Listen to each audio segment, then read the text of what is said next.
The Ashtavakra Gita. In the previous video in this series, we covered the mechanism of suffering, what it is that causes psychological pain. Tentatively, we called it desire, the mental tug that takes over the mind with ideas of self and its needs and wants. Desire is wanting what you do not have. What needs be renounced is not possessions or relationships or any actual thing or entity, but simply this want for what is not here at present. This is an inner renunciation. Just renounce what you don't have. Freed of wants for what is not yours, the mind can recede into quietude. And in that calm, you find the clarity of what is truly you and yours. Chapter 10. Quietude. Ashtavakra said, "Give up desire, which is the enemy. Give up prosperity, which is born of mischief and good works. Be indifferent. Look upon friends, lands, wealth, houses, wives, gifts, and all apparent good fortune as a passing show, as a dream lasting 3 to 5 days. Where there is desire, there is the world. Be firm in non-attachment. Be free of desire. Be happy. Bondage and desire are the same. Destroy desire and be free. Only by detaching from the world does one joyfully realize self. You are one, awareness itself. The universe is neither aware nor does it exist. Even ignorance is unreal. What is left to know? Attached as you have been to kingdoms, sons, wives, bodies, pleasures, life after life, still they are now lost forever. Prosperity, pleasure, pious deeds, enough. In the dreary forest of the world, the mind finds no rest. For how many lifetimes have you done hard and painful labor with body, mind, and speech? It is time to stop.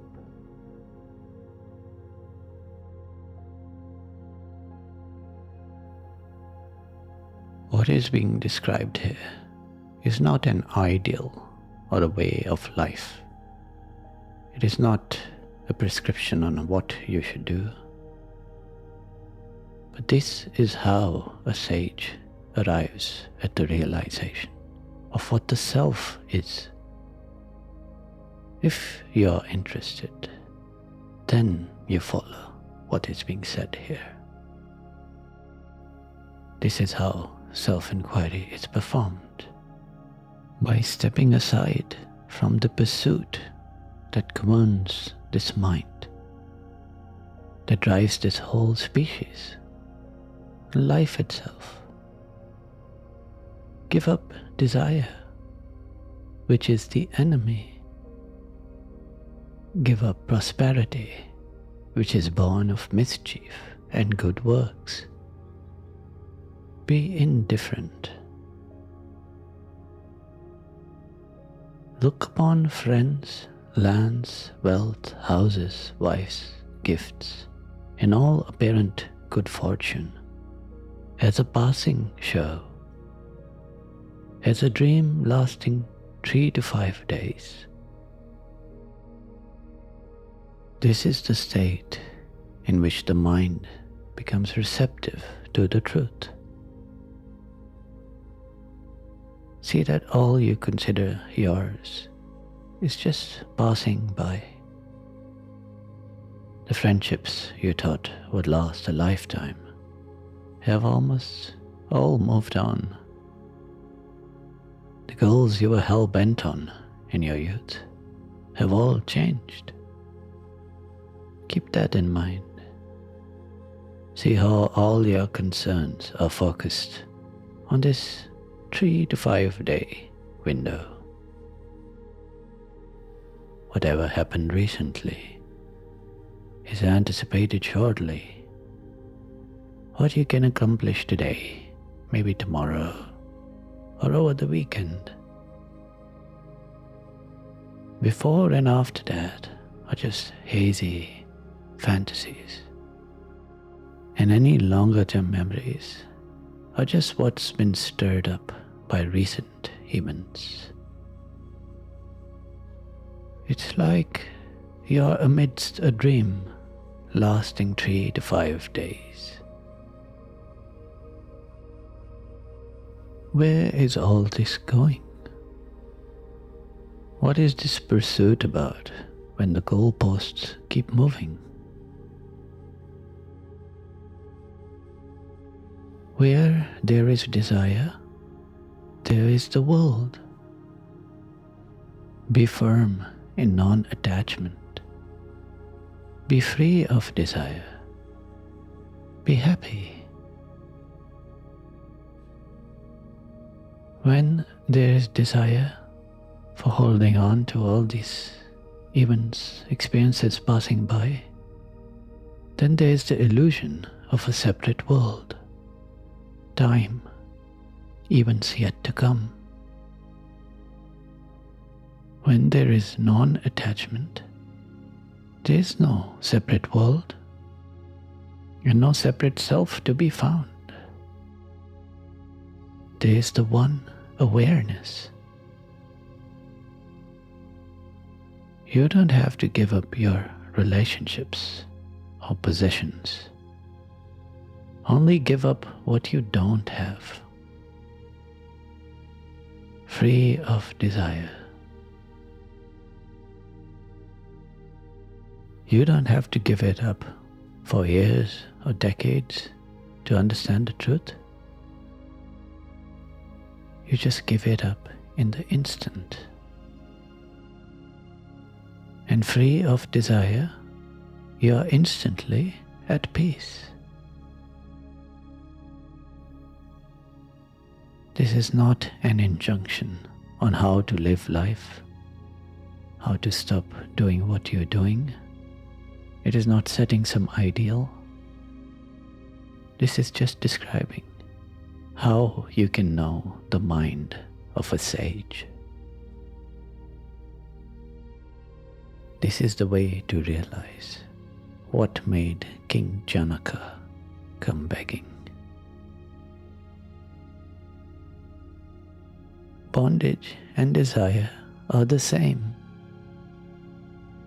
Destroy desire and be free. Only by detaching from the world does one joyfully realize self. Do you want to be free of the mind? Just give up that temptation of what you don't have in the moment. Stop looking for that future state, that deeper realization. Truth can only be found in what is yours in this moment. What is truly you? Desire takes you away. The idea of progression takes you away. There is no time required here. You are one, awareness itself. The universe is neither aware nor does it exist. Even ignorance is unreal. What is left to know? The universe is neither aware nor real. This universe in which you are living out this life, in which you see the stars at night, in which you've seen pictures of the earth from space, of galaxies. This universe is entirely subjective. It is only as seen from a relative point in space and time, seen through the apparatus of this human body and the corresponding mind's capacity. This universe is not aware.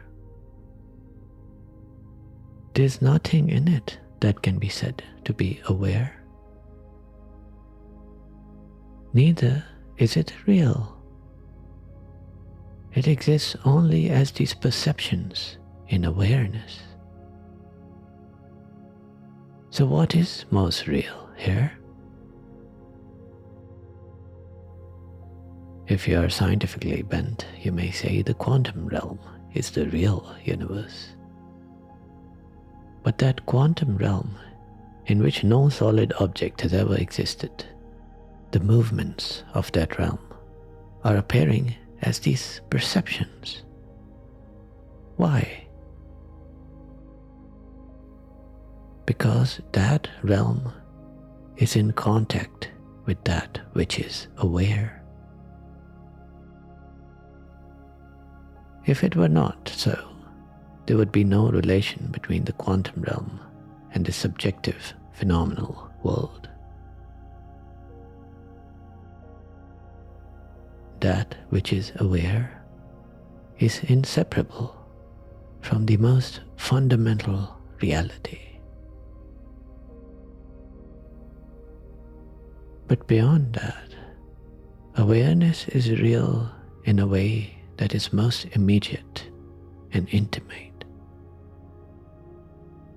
Because awareness is another name for you. It is just a term to try to describe what you are with a bit more precision.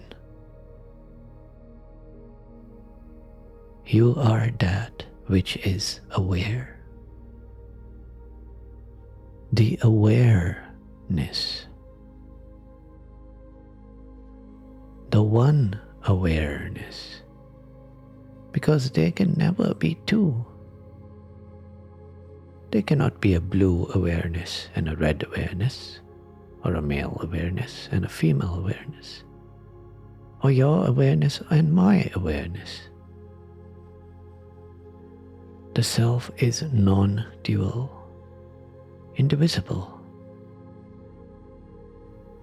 This awareness. So what is left to know? What realization could you possibly have in the future? What knowledge could you gain that is not being pointed out right now? The pull that says there must be more. That is the allure of desire. To fall for it is ignorance. But even that ignorance is unreal, because you as awareness remain ever aware. Attached as you have been to kingdoms, sons, wives, bodies, pleasures, life after life, still they are now lost forever. Now do you see what all the talk of past lives is really about?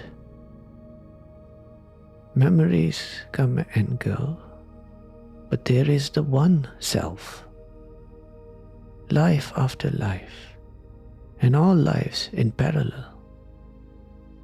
Each life a seeming island, but it is all joined in this constant factor, the awareness. All desire is futile. Everything is passing by. Everything must go. But the saving grace is this one realization of what the self is, of what is truly you and yours, timelessly. Prosperity, pleasure, pious deeds, enough. In the dreary forests of the world, the mind finds no rest. For how many lifetimes have you done hard and painful labor with body, mind, and speech? It is time to stop.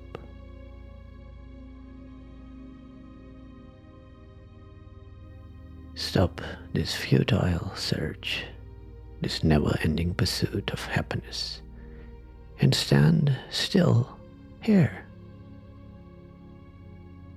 Notice what is yours. What is it like to be you, regardless of all else? You. That peace you feel in the absence of desire. What does it depend on, except for the fact of you being present and aware? Stay here. Take your stand in the absolute. Thus you arrive at wisdom. Chapter 11. Wisdom. Ashtavakra said, existence, non-existence, change. This is the nature of things. Realizing this, stillness, serenity, and bliss naturally follow. One who knows for certain that self creates all and is alone becomes still, desireless, unattached. One who knows for certain that adversity and success come and go in obedience to destiny becomes content. He neither desires nor grieves. One who knows for certain that birth and death, happiness and misery come and go in obedience to destiny sees nothing to accomplish. He engages in non-action, and in action remains unattached. One who has realized that only by caring is misery caused in the world becomes free, happy, serene, desireless. I am not the body, nor is the body my possession. I am awareness itself. One who realizes this for certain has no memory of things done or left undone. There is only the absolute. From Brahma to the last blade of grass, I alone exist. One who knows this for certain becomes immaculate, serene, unconflicted. Attainment has no meaning. One who knows for certain that this manifold and wonderful universe is nothing becomes desireless awareness and abides in the stillness of nothing.